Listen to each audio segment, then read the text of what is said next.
यूँ तो पंगे लेना सलमान खान की पुरानी आदत है और अगर कोई उनसे पंगे ले तो वो उसे छोड़ते नहीं। विवेक ओबरॉय इसका जीता जागता एग्जाम्पल है। लेकिन सलमान के गले में फांस बनकर अटक गया है गैंगस्टर लॉरेंस बिश्नोई। अब ये सलमान को क्यों मारना चाहता है और ये कौन है, चलिए जानते हैं आज के इस वीडियो में। सलमान की कुछ गलतियाँ आज तक उन पे भारी पड़ रही है। जैसे ऐश्वर्या से ब्रेकअप हुआ तो आज तक भाईजान सिंगल ही घूम रहे हैं। फिर जोधपुर में काले हिरन के शिकार की वजह से उन्हें जिंदगी भर कोर्ट कचहरी और पुलिस थाने के चक्कर काटने पड़े। साल 2018 में सलमान खान को इसके लिए 5 साल की सजा भी हो गई थी, लेकिन भाईजान आज तक जेल नहीं गए, आज भी जमानत पर बाहर हैं। सलमान भले ही जेल नहीं गए हों, लेकिन लॉरेंस बिश्नोई ने अब उनके लिए हर जगह जेल खड़ी कर दी है, क्योंकि साल 2018 से ही लॉरेंस बिश्नोई सलमान खान को जान से मारने की धमकी देते आ रहे हैं। तब पहली बार लॉरेंस ने सलमान को सरेआम पुलिस और मीडिया के सामने जान से मारने की धमकी दे डाली, जिसके बाद चारों तरफ तहलका मच गया था। इसके बाद तो मामला शांत हो गया था, लेकिन कुछ समय पहले जब पंजाबी सिंगर सिद्धू मूसेवाला की सरेआम गोलियां मारकर हत्या की गई, उसके बाद से लॉरेंस बिश्नोई का खौफ पूरे देश में गूंजने लगा था। पिछले साल 29 मई 2022 को सिद्धू मूसेवाला की हत्या की गई, जिसके बाद लॉरेंस बिश्नोई के राइट हैंड गोल्डी बराड ने फेसबुक पर पोस्ट करके इस बात को कबूला कि सिद्धू मूसेवाला की हत्या लॉरेंस बिश्नोई गैंग ने करवाई है। हालांकि इस वक्त लॉरेंस तिहाड़ जेल में बंद था, जिसके बाद उनसे पूछताछ की गई और उन्होंने इस बात से साफ इनकार कर दिया कि उन्होंने ऐसा कुछ भी नहीं किया। इस हंगामे के बाद असली हंगामा तब कटा जब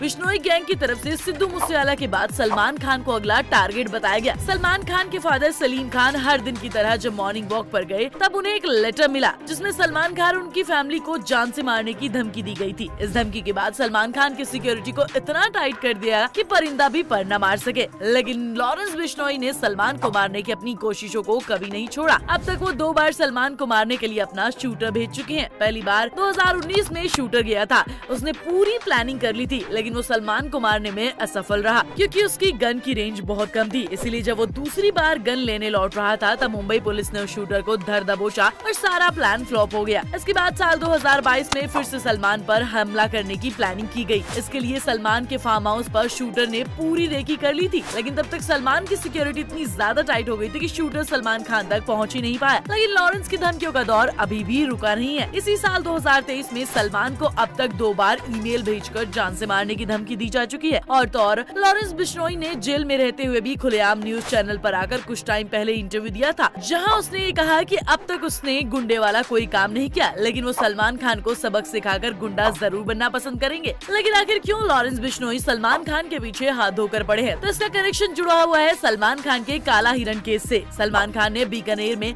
इस हिरन का शिकार किया था। जिस जगह पर ये शिकार हुआ वहाँ बिश्नोई समाज के लोग रहते हैं। लॉरेंस बिश्नोई भी उन्हीं में से एक है। लॉरेंस का कहना है कि सलमान खान ने उनके समाज का अपमान किया है। बिश्नोई समाज सदियों से पेड़ पौधों और जानवरों की रक्षा करते आए हैं, लेकिन सलमान ने उस जगह पर आकर एक जीव की हत्या कर दी। इस बात से वो और पूरा बिश्नोई समाज काफी गुस्से में है। इतने साल तक केस चलने के बाद भी सलमान ने कभी माफी नहीं मांगी, इसलिए वो सलमान के सहंकार को तोड़ना चाहते हैं और मौका मिले तो वो ऐसा जरूर करेंगे। सलमान खान जो अपने दुश्मनों को मुंह तोड़ जवाब देते हैं, वो आखिर लॉरेंस बिश्नोई के आगे इतना चुप नजर क्यों आते हैं? तो इसका जवाब साफ है। लॉरेंस बिश्नोई भले ही इस बात से इनकार करता हो कि वो कोई गुंडा नहीं है, लेकिन असल में वो देश के सबसे बड़े गैंगस्टर्स में से एक है। उसकी उम्र भले ही आज सिर्फ 30 साल है, लेकिन उनके गुनाहों की उम्र उससे कहीं ज्यादा बड़ी है। लॉरेंस बिश्नोई पंजाब के फिरोजपुर में पैदा हुआ। बचपन से ही घर का लाडला बेटा रहा था। जो मांगा वो घर वालों ने उसकी झोली में लाकर रख दिया। अब सारी ख्वाहिशें पूरी तो होनी ही थी, क्योंकि स्कूल में वो एक ब्राइट स्टूडेंट था। इसीलिए उसे कॉलेज की पढ़ाई करने के लिए घर वालों ने फिरोजपुर जैसी छोटी जगह से चंडीगढ़ भेजा पढ़ने के लिए। चंडीगढ़ की DAV कॉलेज में वो वकालत की पढ़ाई करने लगा था, लेकिन किस्मत को कुछ और ही मंजूर था।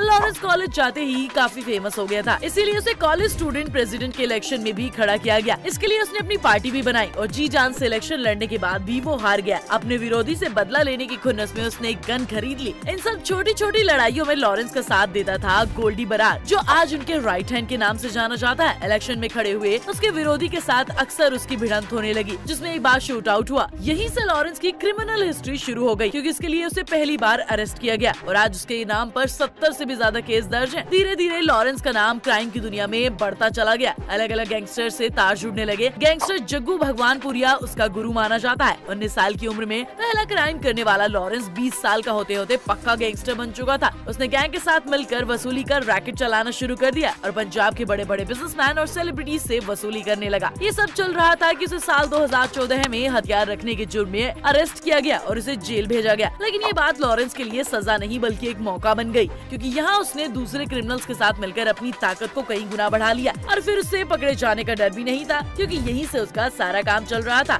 लेकिन जब 2015 में उसे एक जेल से दूसरी जेल में शिफ्ट किया जा रहा था, तब वो वहाँ से भागकर नेपाल चला गया, जहाँ पहुँचकर उसने बड़े हथियारों को जमा करना शुरू कर दिया। 6 महीने बाद वो फिर से पकड़ा गया, लेकिन इस बार कुछ ऐसा था कि जैसे वो खुद ही जेल में आना चाहता था। जेल में रहकर ही उसने अपने मोबाइल से अपने सारे काले कारनामों को जारी रखा और ऑनलाइन सुपारी लेने का काम शुरू कर दिया। आज उसकी गैंग में 600 से भी ज्यादा शूटर्स हैं, जो इंडिया से लेकर विदेशों तक फैले हुए हैं। तो ये सब जानने के बाद आप ये समझ ही गए होंगे कि लॉरेंस बिश्नोई कोई छोटा मोटा गैंगस्टर नहीं है। वैसे आपको ये वीडियो कैसा लगा कमेंट्स में बताइए। वीडियो को लाइक कीजिए, शेयर कीजिए और आगे भी ऐसी वीडियोस के लिए हमारे पेज को फॉलो कर लीजिए।